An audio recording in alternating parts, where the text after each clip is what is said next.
O Senhor esteja convosco. Proclamação do Evangelho de Jesus Cristo segundo Mateus. Naquele tempo, vendo a multidão ao seu redor, Jesus mandou passar para outra margem do lago. Então o mestre da lei aproximou-se e disse: Mestre, eu te seguirei aonde quer que tu vás.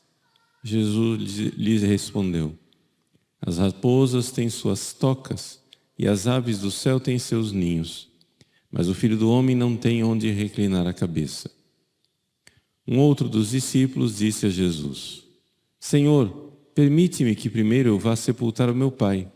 Mas Jesus lhe respondeu: Segue-me e deixa que os mortos sepultem os seus mortos. Palavra da salvação.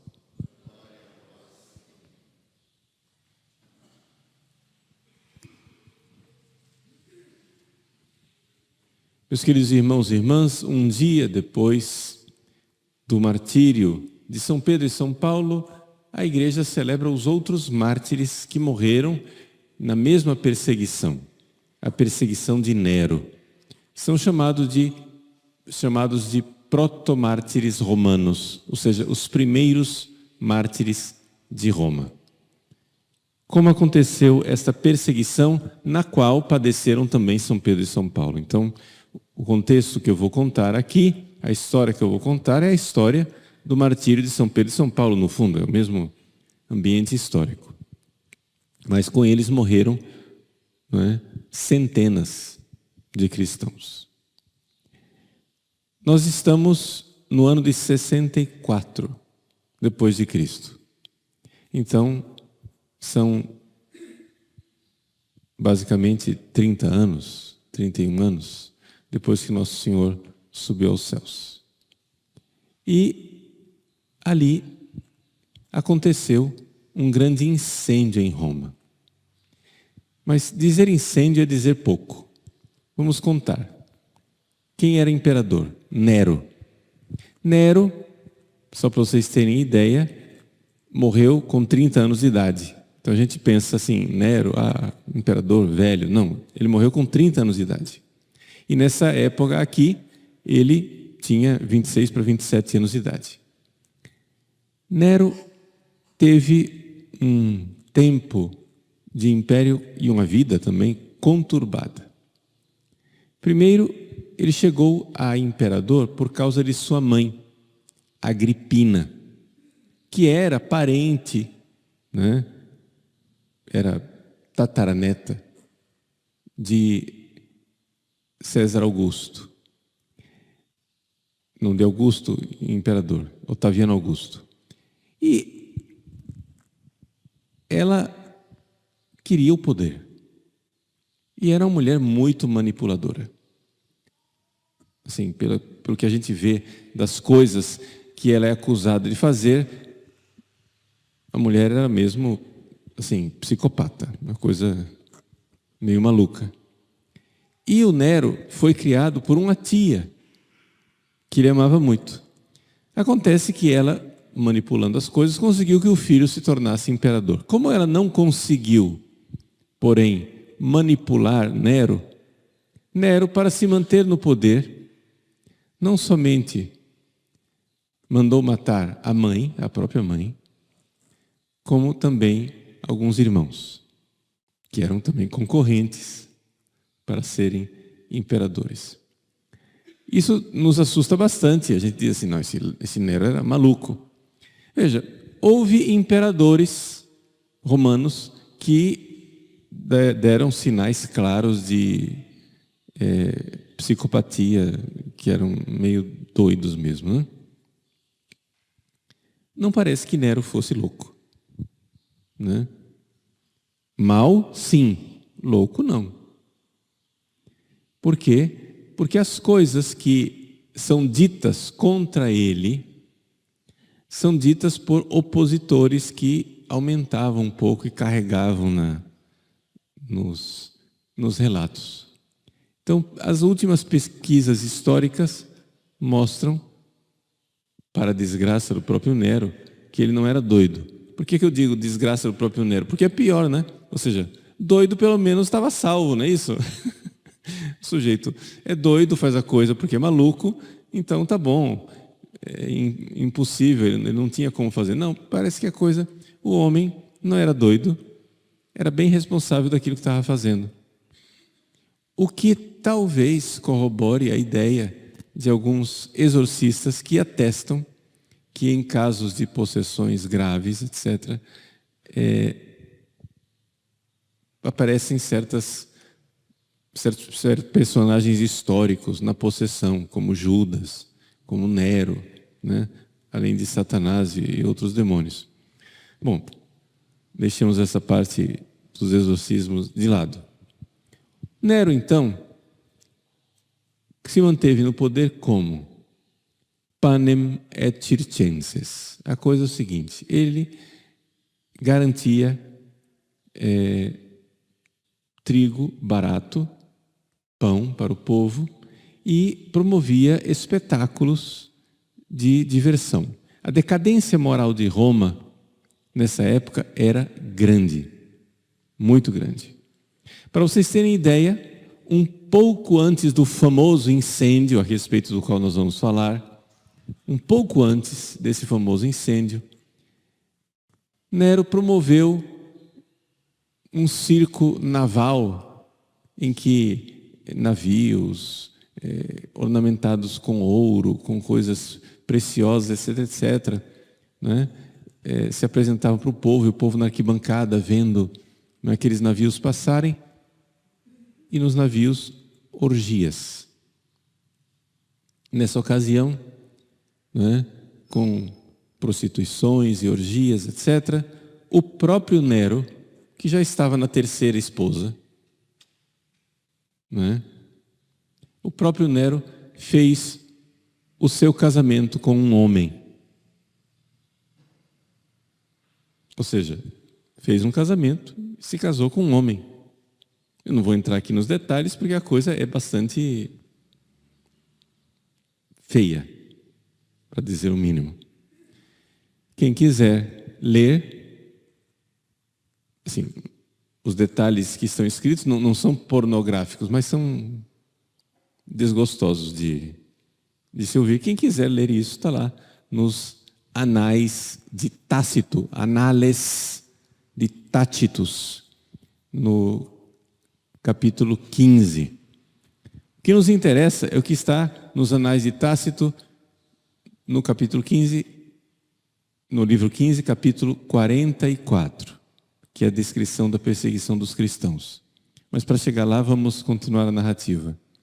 Nero, então, se casa com um homem, em público, com grande solenidade, e então depois diz que vai para o Egito. O povo, ele mesmo vai consagrar a sua viagem para o Egito no templo, e ali ele passa mal. Quando ele passa mal, ele diz e explica ao povo que ele passou mal por saudades do povo, porque ele não podia deixar o povo sozinho. E o povo delira e fica feliz da vida, porque não vai faltar trigo, o imperador vai ficar conosco, maravilha. Então, ele era um sujeito, apesar dos seus opositores dizerem o contrário, bastante popular. Nessa situação, casamento escandaloso, tentativa de viagem, ele, que não ia viajar e não viajou, aparece um incêndio em Roma. Mas dizer incêndio é dizer pouco. A cidade de Roma ardeu em chamas durante 6 dias, né? Nas calendas de agosto. Agosto é o mês mais quente de Roma. E muito da cidade, naquela época, era feito de madeira. Então não havia nada que impedisse. E 3 bairros de Roma foram devastados. 3 bairros inteiros. Outros bastante prejudicados.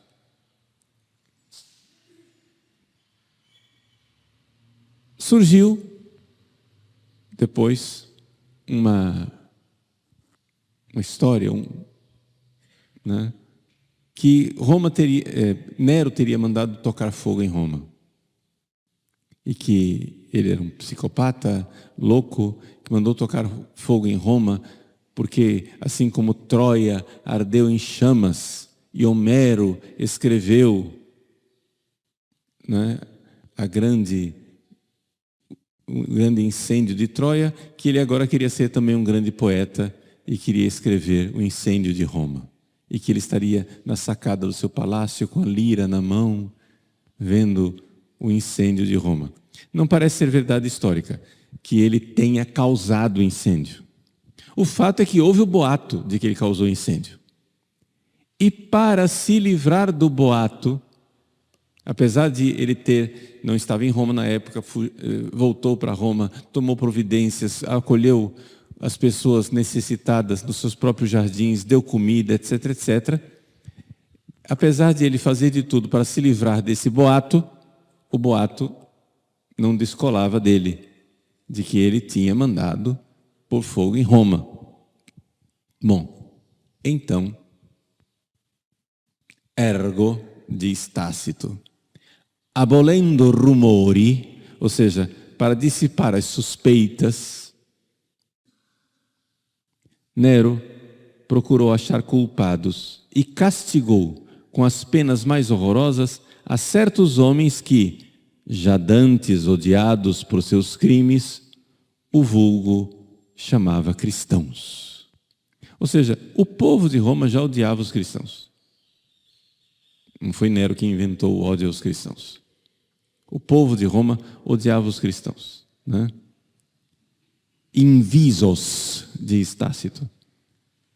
Então, Tácito, que aqui fala desse grupo de pessoas que o povo, o vulgo, chamava de cristãos, ele tem que explicar quem são esses cristãos. Que ninguém sabe. Quem são esses tais cristãos? Esses auctor nominis eius Christus. Ou seja, o autor desse seu nome foi Cristo, que o governador Tibério, que no governo de Tibério foi condenado ao último suplício pelo procurador Pôncio Pilatos. Último suplício aqui é um jeito de dizer crucifixão, ou seja, a pior morte possível, o último suplício. A pior morte possível era a morte por crucifixão. Então, está dizendo aqui, é um documento histórico, nós estamos aqui narrando acontecimentos de 64 depois de Cristo, é um documento histórico que narra a morte de Jesus sob Pôncio Pilatos. Então ele diz, Tácito, a sua perniciosa superstição, ou seja, o cristianismo aqui é chamado de superstição por Tácito, e ainda é perniciosa, né? Exiciabilis superstitio. A sua perniciosa superstição, que até ali tinha estado reprimida, já tornava de novo a graçar, ou seja, a se espalhar, não só por toda a Judeia, origem deste mal, ou seja, trata o cristianismo mesmo como um mal. Então não é uma coisa de Nero. Tácito, que era opositor de Nero, está chamando o cristianismo de um mal. Não só por toda a Judeia, a origem desse mal, mas até dentro de Roma, aonde todas as atrocidades do universo e tudo quanto há de mais vergonhoso vem enfim acumular-se e sempre acha acolhimento. Quer dizer, Roma também não era bolinho, né? Ou seja, tudo quanto era desgraça, Tácito está dizendo aqui, o que é desgraça vem para Roma. Então o cristianismo também vem para Roma. Em primeiro lugar, se prenderam os que confessavam ser cristãos. Então, qual foi o método para a perseguição dos cristãos? Primeiro, as pessoas que publicamente eram conhecidas como cristãos foram presas. Nero mandou prender. Aí vai e tortura esses cristãos, e esses cristãos torturados começam a denunciar outros. Quem mais é cristão? Começaram a fazer a lista dos cristãos. Em primeiro lugar, se prenderam os que confessavam ser cristãos, e depois, pelas denúncias destes, uma multidão inumerável. Esses são os mártires que nós celebramos hoje, os proto-mártires cristãos. Uma multidão inumerável, perseguido por Nero. Os quais todos, não tanto foram convencidos de haver tido parte no incêndio, como de serem inimigos do gênero humano. Então, inicialmente, Nero começou a perseguir os cristãos, colocando a culpa do incêndio neles. Porque os cristãos diziam que o mundo ia acabar, que Jesus ia voltar no fim dos tempos. Então, a conversa de Nero era essa, que os cristãos tocaram fogo na cidade de Roma para todo mundo acreditar que o mundo estava acabando. Enfim, o fato é que, inicialmente, se perseguiu por causa do incêndio, mas depois o povo começou a gostar da perseguição dos cristãos. Aqui que está a coisa. O povo começou a gostar da perseguição dos cristãos por causa dos seus crimes contra o gênero humano, porque eles eram inimigos do gênero humano. Odio humani generis convicti sunt. O suplício desses miseráveis foi ainda acompanhado de insultos. Ludibria, em latim. Porque ou os cobriam com peles de animais ferozes para serem devorados pelos cães. Então aqui está descrevendo como que eles eram, os primeiros mártires romanos foram martirizados. Coloca pele de animal e deixa lá para os cachorros devorarem. Ou seja, os romanos, gente, eram cruéis. Não é somente, mandou matar. Não, é mandar matar com requintes de crueldade, ser dilacerados pelos cães. Né? E não somente isso. Ou foram crucificados. A cruz é uma invenção dos babilônios que os romanos aprimoraram tecnologicamente. É uma forma de matar as pessoas o mais lentamente e dolorosamente possível. Então não é somente matar, é matar com torturas. O último suplício de Tácito é o suplício pior que tem. Ou os queimaram de noite para servirem de achotes e tochas ao público. Ou seja, colocava-se piche, betume no cristão, amarra numa estaca e deixa ele lá para iluminação pública, para ser poste de luz, queimando vivo. Veja, isso aqui não está sendo descrito por um cristão, é a descrição que faz Tácito, inimigo dos cristãos.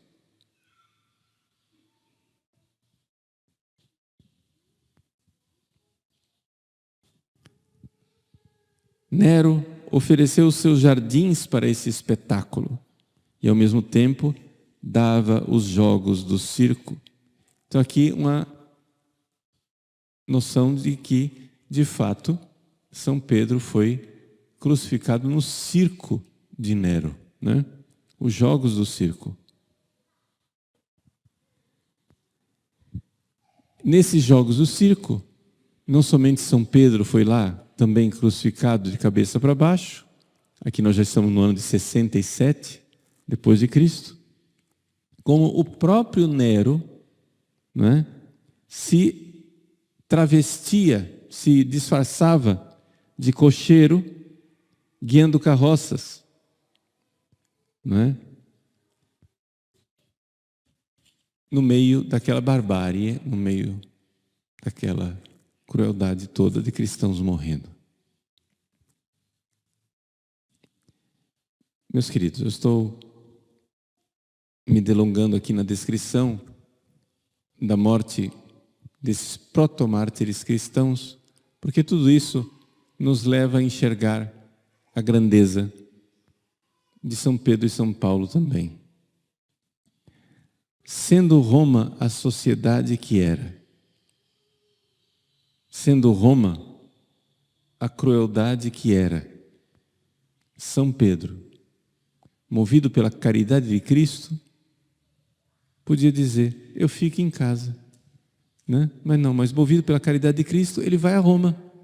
Onde que você vai? Eu vou lá naquele povo cruel, porque eles vão terminar todos no inferno. Então eu vou lá convertê-los. Mas não vai não, São Pedro. Para com isso, aquele pessoal lá é doido da cabeça. E, no entanto, Pedro, como Cristo foi para Jerusalém, Pedro vai para Roma. Então, a nossa devoção a São Pedro e a São Paulo, que quiseram, com grande determinação, converter os cruéis romanos. Que eles de lá do céu, junto com os protomártires, intercedam também pela nossa conversão. E pelas pessoas que, de nossas famílias, precisam de conversão. Eles que tanto se esforçaram para converter pessoas cruéis, mas que, humanamente falando, não mereciam essa misericórdia. E, no entanto, com grande caridade, com grande amor, eles deram a vida para levar a fé até aqueles pagãos.